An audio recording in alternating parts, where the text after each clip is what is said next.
My 11-year-old daughter and her friends are a bunch of murder hobos. Posted by u/rare_pattern 1989. My daughter is 11 years old and started watching Stranger Things on Netflix a while back because some of the kids in her class were talking about it. After seeing a few episodes, she came to me asking what Dungeons and Dragons really was.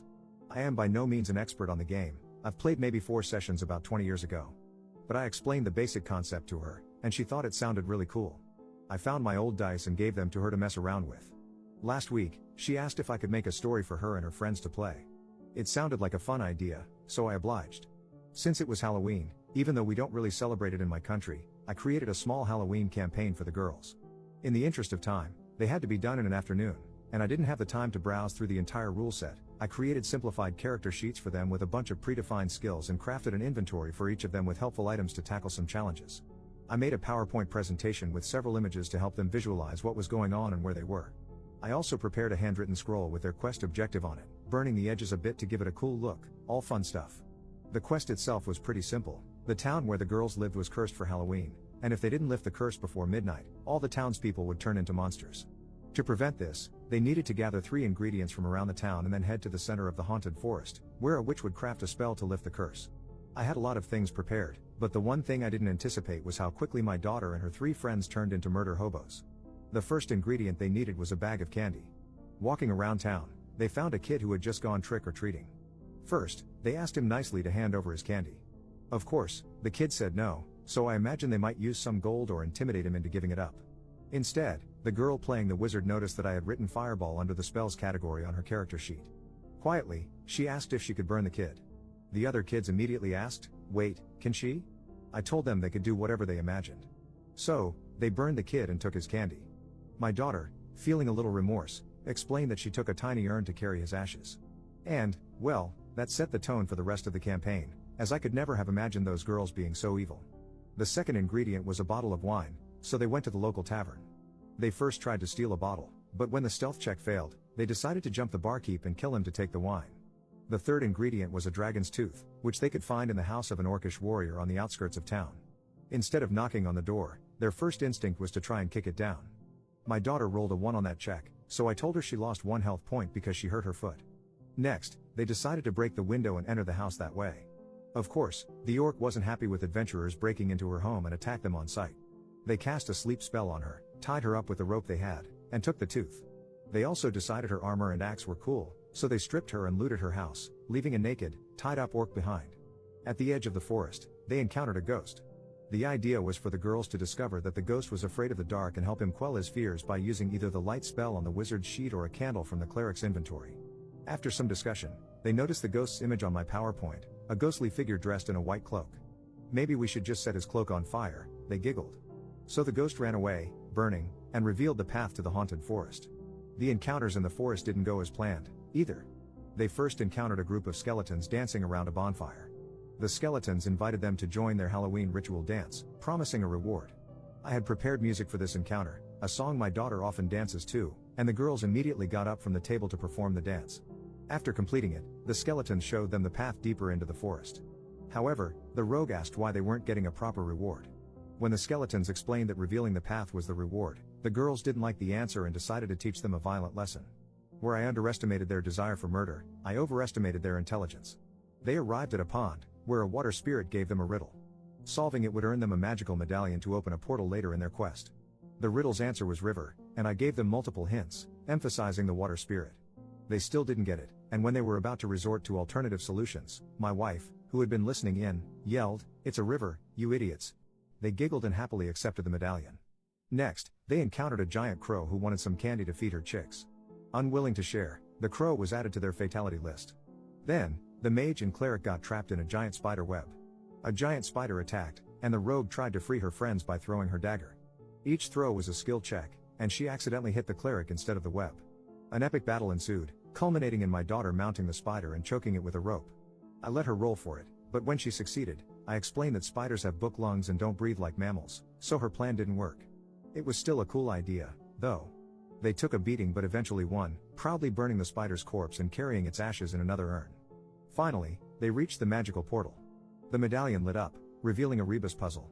The solution was a phrase from a popular song in our country.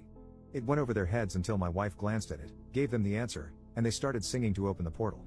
Before meeting the witch, they faced a Trent protecting her. Initially, the idea was for the Trent to be persuaded by their noble deeds. However, given their chaotic actions, I changed it so the Trent demanded an explanation. The girls concluded, "He's made of wood, so we can set him on fire." Since we were running out of time, I played along, and a single fireball reduced the Trent to ash. The confrontation with the witch was brief. She crafted the spell they needed to lift the curse. The girls returned to town, where they were celebrated as heroes for their bravery. My daughter later told me that everyone had a great time and laughed about it all day at school. She asked if I could create another campaign for them. Next time, I'll definitely incorporate consequences for their actions and make an action-packed story with more battles. For now, I'll start by rereading the rules to make the next campaign even better. Update 2 months later. So, a while ago, I posted about introducing my daughter and her friends to D&D and how they turned into full-on murder hobos. After their first game, the girls were over the moon and eager to play again. Word spread around their classroom, and suddenly, instead of 4 players, I had 6 girls to manage in my campaign. With my busy work schedule and the holidays, I didn't have as much time to prepare as I did for the first game. Still, I had a good idea of what I wanted to do and had incorporated the advice I got here to create a more action-packed experience for the group. However, things didn't go as planned, thanks to something I hadn't anticipated: another dad joining the party. The day before the game, my wife got a call from the father of one of the girls. He'd heard about the game from his daughter and was excited to join since he used to play D&D a lot when he was younger. I already knew him from school drop-offs, but our interactions had always been lukewarm. He's a single dad who, as my wife has mentioned multiple times, clearly has a thing for her. They work at the same company, and while he's not the type to act on it, he's shy and socially awkward in many ways. When I was younger, I was a huge geek, but marriage, kids, career growth, and new interests had watered that down over the years. While we're the same age, he's just as into geek culture as he was 20 years ago, and every conversation we've had revolves around the Minecraft world he's been building for years. Once the game started, he went into full hardcore role-playing mode and completely hijacked the session, much to the girls' dismay. I had prepared predefined character sheets and classes for the girls, complete with detailed explanations of their abilities, just like last time.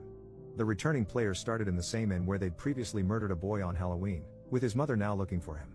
They giggled about the situation, explaining it to the new girls. The plan was for the session to begin with a bar brawl against some drunken dwarves.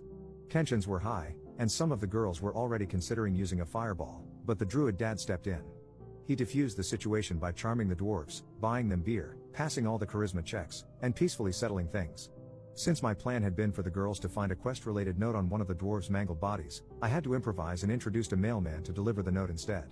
The note invited them to meet someone at a house near the old watermill, promising a great adventure and information about a hidden treasure. Along the way, they were attacked by wolves, time for their first combat. Except, the druid convinced the wolves they meant no harm, bypassing the fight entirely. When they reached the house, the girls wanted to barge in, but the druid insisted on scouting for traps and suspicious activity. He found a bird to ask for information about the house. Meanwhile, the girls started getting bored and bickering among themselves. One girl said she threw a rock at another's head. When they found the front door locked, they climbed onto the roof, and one girl pushed another down the chimney. Inside, the druid took control again, methodically having the girls detect magic, traps, and hidden doors in every room. The slow pace frustrated the girls, who started losing interest. To make matters worse, when they fought among themselves, the druid gave a speech about teamwork. After painstakingly exploring the house, they found the book they were looking for. The next part of the journey involved crossing a hot wasteland, but instead of picking up the pace, the druid had them stockpile water and food for the trip. I tried to speed things up with an ambush by orcs seeking revenge for being mistreated in the previous campaign. But instead of engaging in combat, the druid demanded backstory, expressed empathy, and tried to resolve things peacefully. When more orcs arrived, he convinced the party to surrender and get captured. I had to come up with a dungeon storyline on the fly, but by that point, the girls had checked out. It was hard enough involving all 6 players, but with the druid monopolizing the game, the energy in the room died completely. The campaign ended abruptly, and everyone went home. Unlike the first session, there was no laughter or excitement. My daughter didn't even mention the game afterward, which was a stark contrast to the last time. I suspect that the druid dad inadvertently killed their interest in role-playing games altogether. What the girls wanted was a fun, action-packed adventure of kicking tail and taking names, but his complex role-playing and methodical gameplay completely derailed the experience. Op in the comments. I am just going to check with my daughter and see what she wants to do. With any other dad, it wouldn't have been much of an issue. You grab a beer out of the fridge during the toilet break, and it's solved in 30 seconds. I have never had any type of meaningful conversation with this guy, and unfortunately, out of all the girls at the table, can you guess which one has been best friends with mine for practically all their lives? I also don't want to be the one who accidentally causes a rift between those two.